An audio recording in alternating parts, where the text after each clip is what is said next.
Are you tired of carrying the weight of the world on your shoulders? The constant stress, the endless overthinking, the fear of what's to come?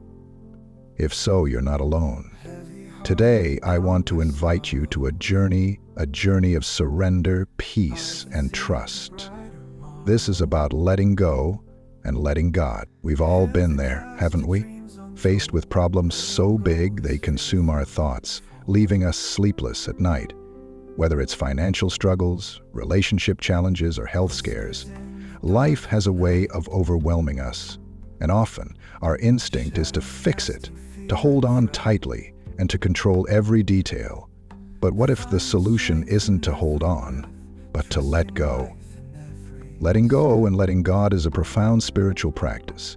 It's about trusting that there's a higher power, one who loves us, cares for us, and has a plan far greater than anything we can imagine. Before we can truly understand what it means to let go, we need to recognize the weight we're carrying. Think about it for a moment. What are you holding on to right now? Is it worry about your future, regret about your past, or maybe it's anger, resentment, or fear? Holding on to these things is exhausting. Imagine carrying a heavy backpack filled with stones. Each stone represents a worry or a problem you've been holding on to. The longer you carry it, the heavier it feels. But what if you could put that backpack down? Let me share a quick story. There was once a man who kept a tight grip on every aspect of his life. He worried constantly about his job, his family, and even things he couldn't control, like the weather. One day, a friend said to him, "Why don't you let go and let God?" The man replied, "I don't know how."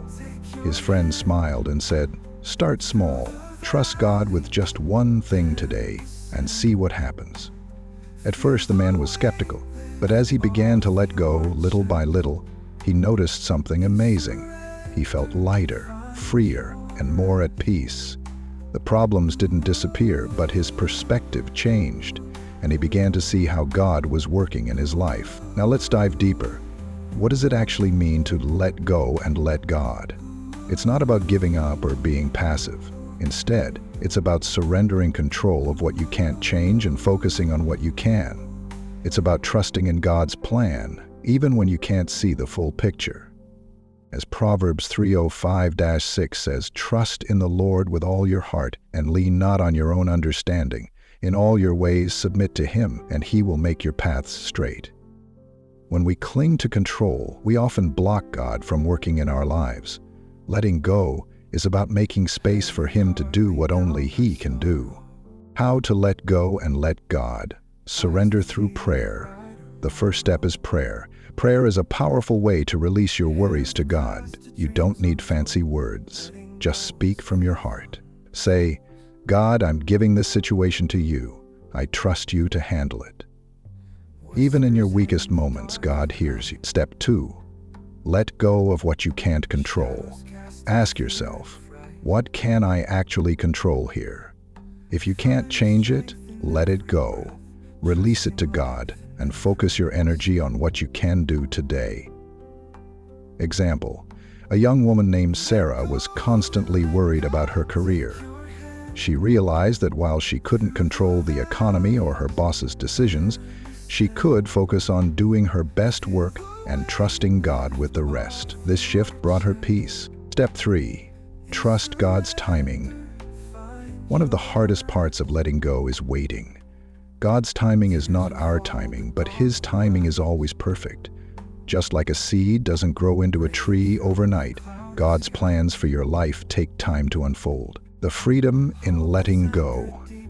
When we let go and let God, we find freedom. Freedom from worry, fear, and the need to control everything.